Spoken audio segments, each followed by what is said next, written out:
Welcome back to my channel, Mindful Living in San Diego. Today I'm talking to you about where not to live in San Diego. And the reason why I'm talking about these places in particular is a few different reasons. One, accessibility, lack of things to do, and of course, prices. Prices are a big deterrent for so many people here in San Diego as we are thinking about where we want to live when you are moving to San Diego.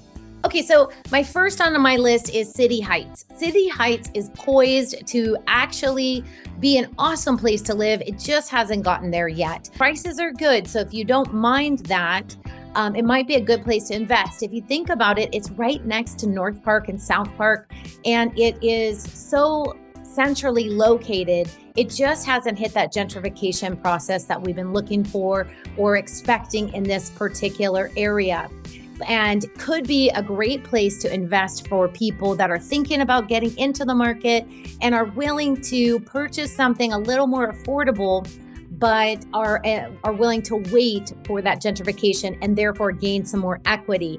Number two is going to be La Jolla.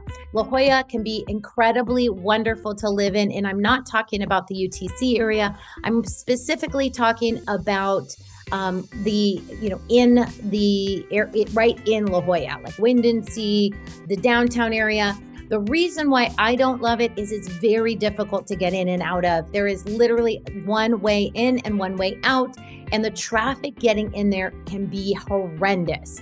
It can take you easily half an hour to an hour just to get into the cove there.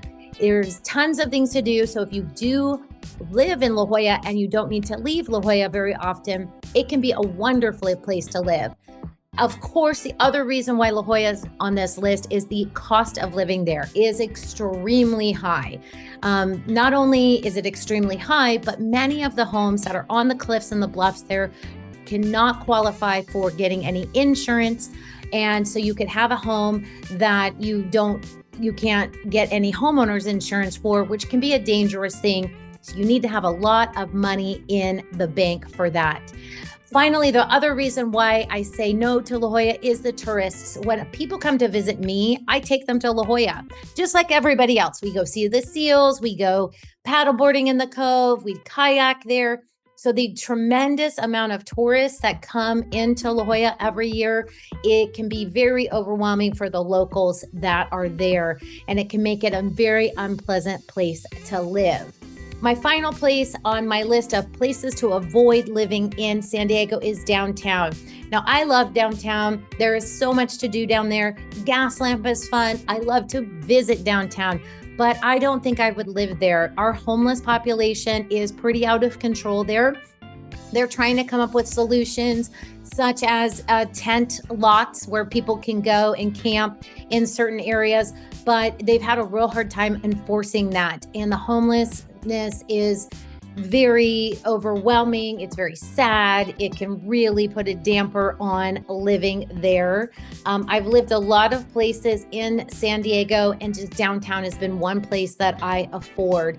I'm not a huge city person either, so I like to have a little bit more space. I like to have a little bit more quiet when I'm choosing a place to live, and downtown is not that. Another thing to think about with downtown is it's mostly condos and townhomes, not very many single family homes, and you're going to run into very high HOAs in some of those buildings. It's very important to check those HOAs before you think about living in downtown.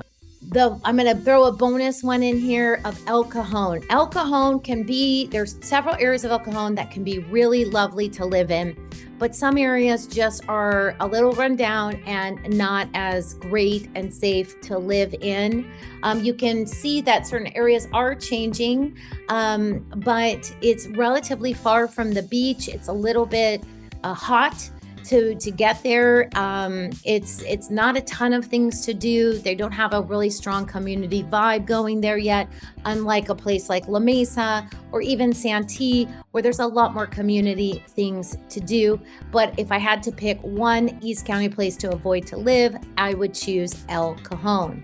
Now, can you afford to live in some of these areas? Yes. So if you are looking to actually buy a house that's affordable and you are willing to take on some of these negative or challenges, that's a better word for it, things, and wait it out and gain some equity as places we continue to gentrify here in San Diego. These could be great investment opportunities. If you're thinking about renting out a place and owning a place, they have very strong rental incomes as well. I'd love to hear which areas you would avoid living in. So drop your comments below and I'll see you guys on the next video.